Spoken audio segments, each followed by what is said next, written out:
कृष्ण कृष्ण कृष्ण हरे हरे, हरे राम राम राम हरे हरे।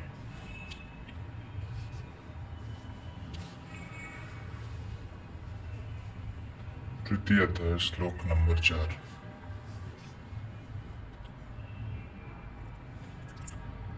न कर्मणो मनारम्भ्यं निष्कर्म कर्मम्यम पुरुषोन्निश्चिते न च संन्यासनादेव सिद्धितं समधिगच्छति।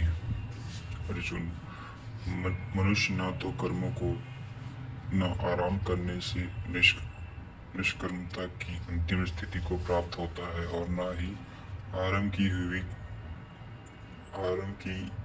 हुई क्रिया को त्यागने मात्र से भगवत प्राप्ति रूपी परम सिद्धि को ही प्राप्त होता है।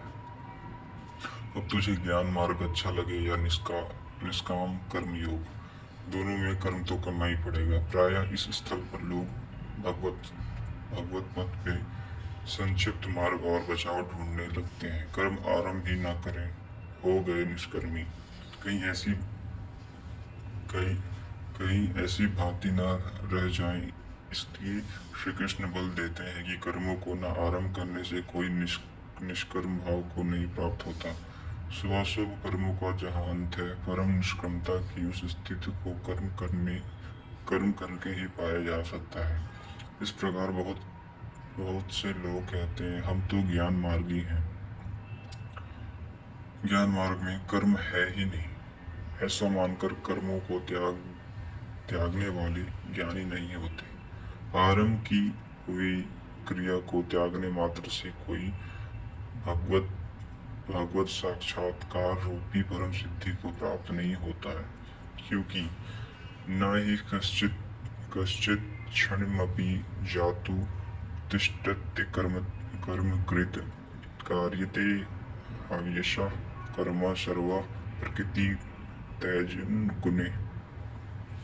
कोई भी मनुष्य किसी भी काल में क्षण मात्र भी कर्म किए बिना नहीं रहता, क्योंकि सभी पुरुष प्रकृति से उत्पन्न हुए गुणों द्वारा विवश होकर कर्म करते हैं।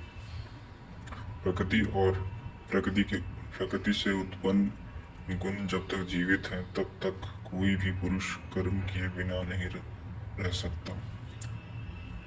अध्याय 4 के 33वें और 37वें श्लोक में श्री कृष्ण कहते हैं कि यावन मात्र कर्म ज्ञान से समाप्त हो जाते हैं। ज्ञान रूपी अग्नि संपूर्ण कर्मों को भस्म कर देती है। यहाँ वे कहते हैं कि कर्म किए बिना कोई रहता ही नहीं। अंततः वे महापुरुष कहते क्या हैं? वे महापुरुष कहते क्या है? उनका आशय है कि यज्ञ करते करते तीनों गुणों से अतीत हो जाने पर मन के विलय और साक्षात्कार के साथ यज्ञ का परिणाम निकल आने पर कर्म शेष हो जाते हैं। उस निर्धारित क्रिया की पूर्णता से पहले कर्म मिटते हैं, प्रकृति पिंड नहीं छोड़ती। हरे कृष्ण।